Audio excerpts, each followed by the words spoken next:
get some analysis on what's happening in Poland right now by speaking to Peter Klepper. He's joining us from Brussels and is the editor-in-chief at the Brussels Report. Peter Klepper, good to speak with you again. It's been quite a while since you and I have spoke. So let's, first of all, just clear up, if we can, what the Polish court's issue is with the EU, or perhaps more accurately, what the EU problem is with the Polish courts.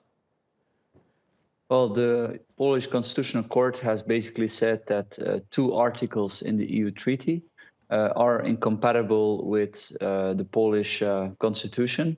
This followed a question by the Polish government. So this was not following a specific court case, which indeed makes it so problematic.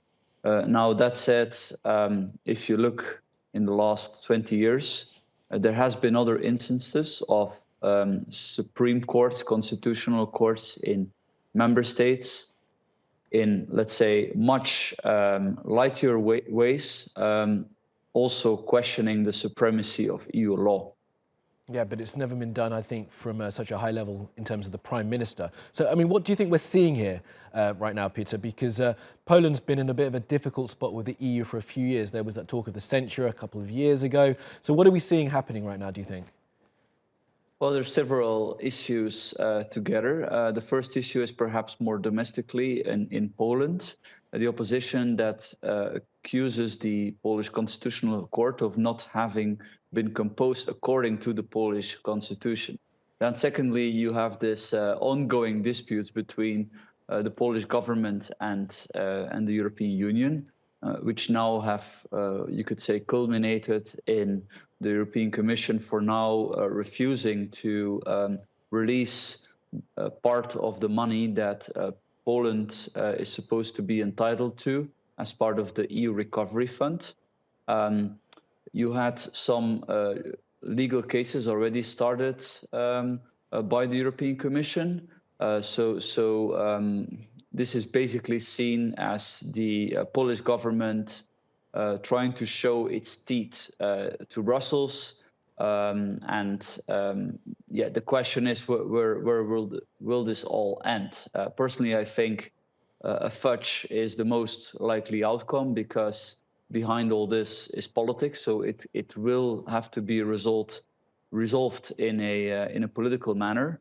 But of course, that would then entail compromises from both sides. Yeah, fudge can be delicious, but also sticky. So I do wonder, what does the majority of Poles think about this? We've got to remember that the current government's been in power since 2015, won re-election handily. But as we were coming to you, of course, we showed those pictures of more than 100,000 on the street in support of the opposition. So where are normal Polish people at with this right now, do you think?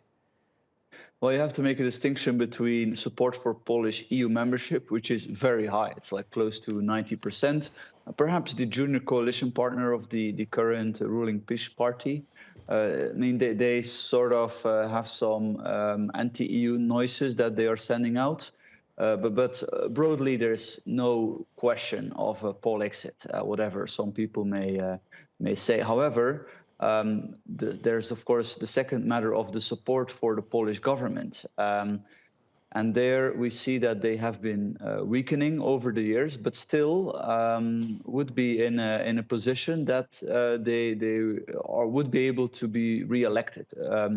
So it's not so clear-cut that everybody that's against Pole exit, which are basically 90% of Poles, do not support the Polish government on this issue. A complicated one, but explained well by you. Thank you for that. Peter Klepper from Brussels Report. Appreciate your time. Thank you.